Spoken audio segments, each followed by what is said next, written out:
Hello बच्चों, let's read the question. The noble gas have closed shell electronic configuration and are monoatomic gases under normal condition. क्या कह रहा है इस statement में कि जो नोबल गैसेस हैं वो क्लोज शेल इलेक्ट्रॉनिक कॉन्फ़िगरेशन होता है इनका और साथ ही साथ ये मोनोएटॉमिक गैसेस हैं अंडर नॉर्मल कंडीशन.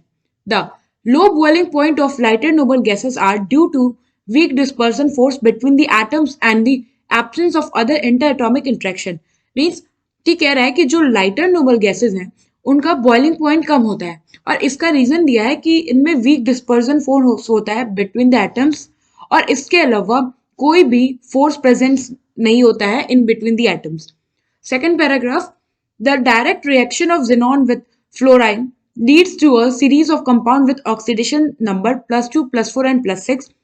क्या होता है कि जब हम जेनॉन को फ्लोरीन के साथ रिएक्ट कराते हैं तो हमें एक कंपाउंड की सीरीज मिलती है जो होता है in oxidation number +2, +4 and +6. Now, XeF4 react volatility with water to give XeO3.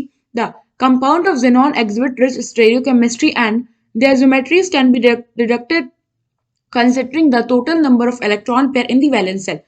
और जो XeF4 है ये रिएक्ट करता है वाटर के साथ और फॉर्म करता है XeO3 और जो जेनॉन के कंपाउंड होते हैं वो उनमें बहुत रिच स्टीरियो केमिस्ट्री होती है और अगर हमें इनकी ज्योमेट्री डिसाइड करना होता है तो हम बेसिकली क्या करते हैं, हम इनकी ज्योमेट्री डिसाइड करने के लिए टोटल नंबर ऑफ कितने इलेक्ट्रॉन पेयर है वैलेंस शेल में उसको कंसीडर करते हैं. Now XeF4 and XeF6 are expected to be option A oxidizing, option B reducing, option C unreactive and option D strongly based.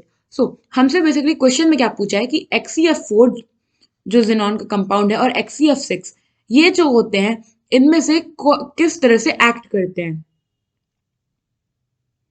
Now जो XeF4 है या फिर XeF6 तो इस पे क्या होगा, इवन आफ्टर बॉन्डिंग यहाँ पे जेनॉन पे एक लोन पेयर होगा और यहाँ पे जेनॉन पे दो लोन पेयर है. इट मीन्स कि ये एक्ट करेगा as Lewis base. Lewis base क्या होता है, जो कि इलेक्ट्रॉन रिच हो. अब अगर वो इलेक्ट्रॉन रिच है तो वो क्या करेगा, इजिली इलेक्ट्रॉन डोनेट कर देगा.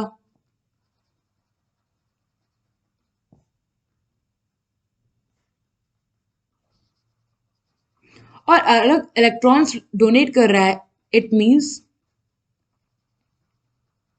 आप ये कह सकते हो removal of electrons. So electron remove कर रहा है इसका मतलब है कि ये जो होगा ये it must act as oxidising agent.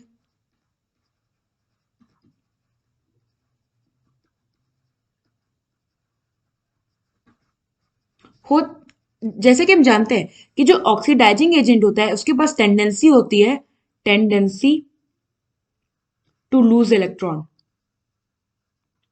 और यहाँ पे आपको रिमूवल ऑफ इलेक्ट्रॉन या फिर लूज इलेक्ट्रॉन एक ही बात है. सो यहाँ पे जो हमारा करेक्ट ऑप्शन होगा वो है option A oxidising. I hope आपको ये क्वेश्चन समझ में आ गया होगा. Thank you.